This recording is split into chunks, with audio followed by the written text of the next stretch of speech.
Hi everyone, I am super excited today because it is finally our new poster release day.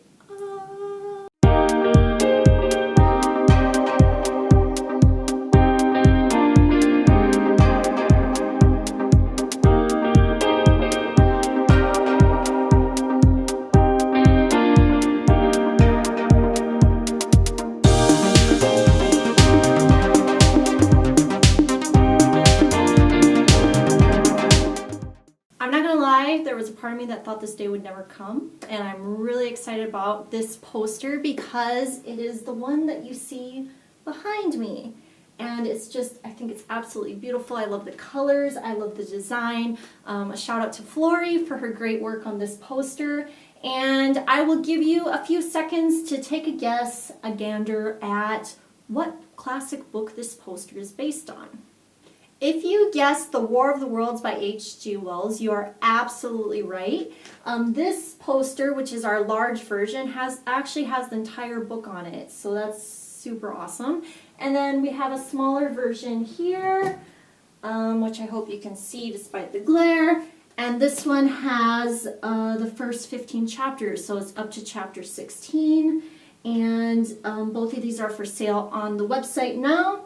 And also you can get them in color, which is the one that you see here, or black and white, so with black text. So if you like them, you can go check them out. I'll leave the link in the bio, and yeah, let us know what you think. So of course, because as you can see, I'm joined by the literary cat Poe. Hi Poe. Yeah, so since today is post-release day and we're releasing The War of the Worlds by H.G. Wells, I'm going to do a book review about H.G. Wells' famous classic book, The War of the Worlds, which I have on my super duper old Kindle that I've had since like forever. But yeah, and today I just discovered that HG stands for Herbert George, so who knew? Now you know something new. So as usual, I'm going to try to keep this short and sweet, and I'm going to be talking about 5 interesting facts about H.G. Wells' War of the Worlds. And I do want to warn you that if you haven't read the book and you don't know how it ends, or you don't want certain things revealed, there will be some spoilers ahead, so you might want to stop watching now. Go read the book, then come back and watch this video. Okay, so let's start with a quick rundown of what The War of the Worlds is all about. As you probably guessed, it's about an alien invasion. I believe Steven Spielberg came out with a movie based on this book. It was sort of a modern day adaptation. It's been a little while, I think in 2010, somewhere around there. But anyway, it's about an alien race from Mars that comes and invades Earth. All these horrible things happen, and we see it all occurring through the eyes of this unnamed protagonist and his adventures as he tries to survive the invasion, and he tries to determine what is his future, what is the future of humanity with Martian overlords. So let's get started with 5 things about H.G. Wells' The War of the Worlds. Number 1.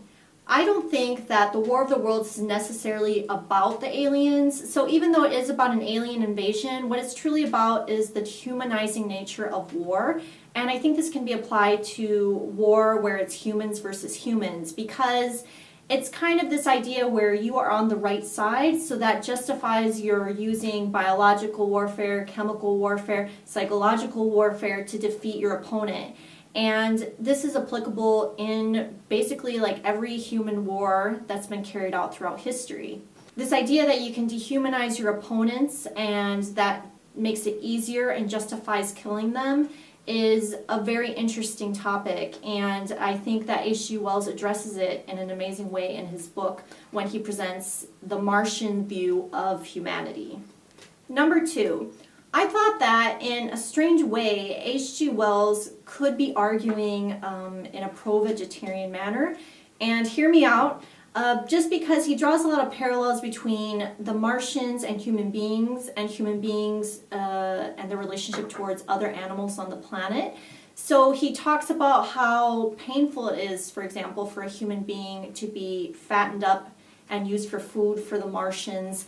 He talks about how our approach to animals is very similar to how Martians approached human beings, as in they're more intelligent, they are more advanced, they have better technology. So we are lowlier, and therefore we should be used for food, for labor, for all these things that we use animals for, basically. So I thought it was very interesting to read kind of this compassionate view and this different view towards animals, and how we should just take a different view as far as like eating animals and how we process the meat, how animals are fed and prepared for slaughter.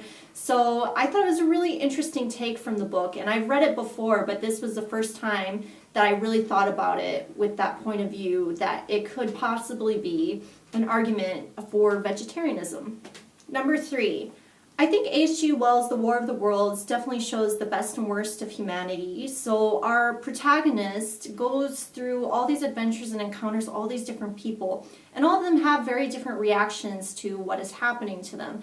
So for example, he comes upon a religious man, a priest, and the priest, who you would think would be calling upon God, who would have this strong faith, has lost his faith, has lost his hope, and has kind of given up on the world and on humanity.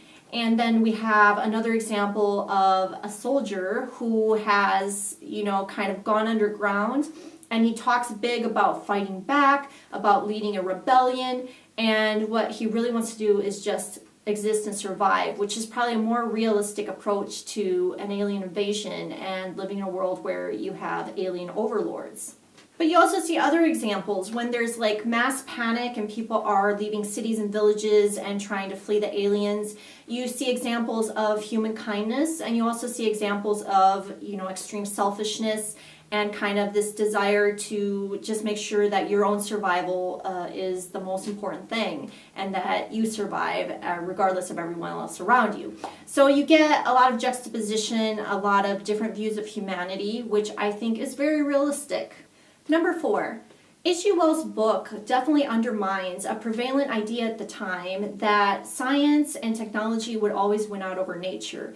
And this idea was very popular in Victorian England, and it was always believed that science and technology would be the most powerful thing. And what happens at the end of this book is basically that nature wins out. The Martians, their bodies aren't accustomed to the germs and all the things they encounter on Earth, and ultimately it's nature that kills them off. So I think H.G. Wells definitely wrote a book that shows the triumph of nature over science and technology. That at the end of the day, even if humans perish, even if all our technology perishes, nature will survive. Number 5. The end is definitely a commentary on the fact that there is still hope for humanity. So even though, a lot of really horrible things happen throughout this book, and I would say some parts of this book verge upon the horror genre just because there are some really gruesome things that go down.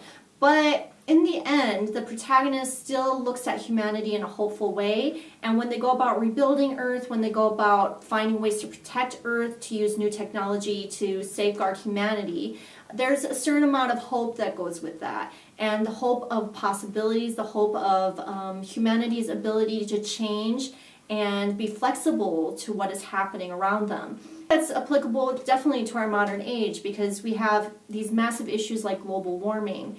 It's such a serious issue, but humanity has this power to adjust to that and to find ways to make the world better.